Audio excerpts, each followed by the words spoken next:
I want to get your perspective on this as a father with 2 boys and 2 girls. Yep. And this goes back to what we were talking about with Tate and sort of the how he calls out sort of the new wave, new age, modern women, boss babe feminists. So, you would hear, peripherally, I don't know how much you paid attention to it, that the future is female. Have you heard this before? The future's female. I don't know if you know that. The future's female. And okay, like that stuff you would just hear peripherally. Have you ever heard that before? I swear to God, this is the first time I've ever heard. You've never heard the future's female? I know women are killing it, and I'm proud of them. But proud of women too. I never heard of it. But have you heard this? The future is female. Rob, have you heard this? Yes. The future's female. I don't know that. So I'm like, all right, I didn't really look into that. Although, all right, cool, good luck, ladies. Like I have a mom, I have a grandma, I have a sister, I have a girl. Like nieces, love you guys, awesome. The future's female. And then I'm like, what do you mean, the future's female?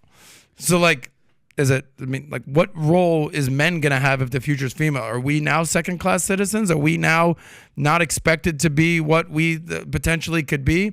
And I started delving into this topic of modern feminism and just kind of going down that rabbit hole about how women say, I don't need no man. Like, there's a song like Sweetie, like, I'm a bad bitch, make my own money, don't need no man. It's like, what do you mean you don't need a man? Or if you're a lesbian, I get it. Yeah, whatever. But if you're just a chick that says she don't need a man, you have no idea how many women I know in their late 30s, in their early 40s, message to the females out there I say, hey, how you doing? Like, because I'm in my early 40s, you are as well.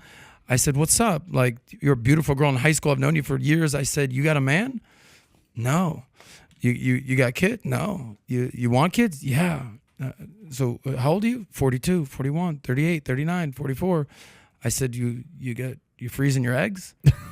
I swear. Yeah, I'm asking women these questions these you're days. being genuine. They go, yeah, I'm freezing my eggs. Wow. I'm like, and this is happening more and more. Companies are even actually paying for women to freeze their eggs because they want you to work. They want you to work. Be a boss, babe. You don't need no man. Get your money, girl, whatever. Get that bag. And then it's like, well, let's find out what's actually happening to these women. Turns out these conversations, they're like, yeah, I really fucked this one up.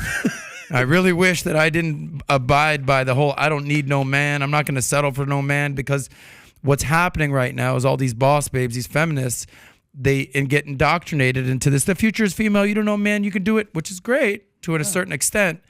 But when you hit, quote unquote, the wall as a woman, and next thing you know, you're 40 and you don't have no man and you've got 3 cats and a couple dildos hanging around. I'm just saying, it's like all of a sudden you're like, I probably shouldn't have hated on men all that and much. a couple of eggs in the freezer, too. And the eggs are in the freezer. But so part of what Tate says, and this is why he pisses women off, is that he'll says things that will, what's the word? That's the word of the year when you trigger somebody, or you troll. Troll. No, gaslight. When you gaslight someone, exactly.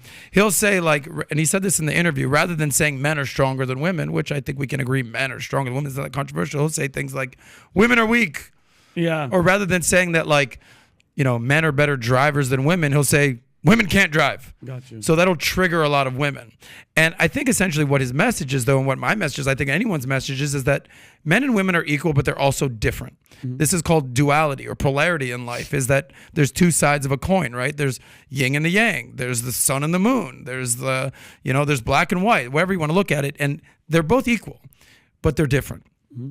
And the problem that I think that he's saying while he's triggering so many women is he's kind of like, they think that he's like dunking on women. Mm-hmm. And that's not necessarily the case. He's saying there's things that you're qualified for better than a man, and there's things that men are qualified better for a woman. Mm-hmm. For example, like you'll see these conversations with feminists. It's like, what do I need a man for? What do I need a man for? It's like, well, the office that you're sitting in, the whole fucking building was built by a man. The roads were built by a man. By the way, when the bad guys come and attack you, the women aren't running. The women go get, if there's a ship that's sinking, the women and kids go on the safety raft. The men go to war. So it's like all this shitting on men is becoming like to the point where this is what produces a Tate. Mm-hmm. The same reason that an Obama will produce a Trump, the same reason that modern day feminism will produce a Tate. Anyway, my question for you is, you need a woman. That's what you're trying to say. Of course, I respect. So what you're saying is a famous philosopher said years ago. Yeah, this is a man's world, but it would be nothing without a woman or a girl? Yes. And I fully endorse that. Well, what's your question? Because I was gonna by say the way, I something. don't know if unless there's something that has fundamentally changed, it takes a man and a woman to create a baby. Yes. I know a lot of people We're having wanna a science conflate that class these today, days. guys. Science class. But here's my question to you. I've been waiting for it. Yes. Well, here you go. You know, you have 2 boys. Yes. You have 2 girls. Yes.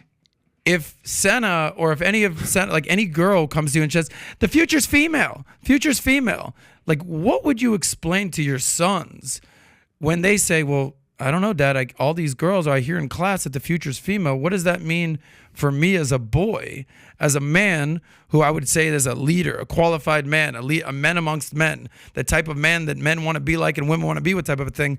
What do you explain to your sons when you hear that the future is female and men are now becoming second-class citizens? I mean, that's going to be the last concern of mine when it comes up, because we're going to talk about all of these issues when they do come up. Yeah, you're just going to have a conversation with them about it. There's value in areas that women lead, and there's going to be areas that you lead in. I'm not going to sit here and say one is great at everything and the other sucks. No, there's certain roles that we play. Those conversations are already being had in our household. And if you raise them right till 18, from there, they're going to make some decisions. Some of them you're going to agree with, some of them you're not going to agree with. So if you like this clip and you want to watch another one, click right here. And if you want to watch the entire podcast, click right here.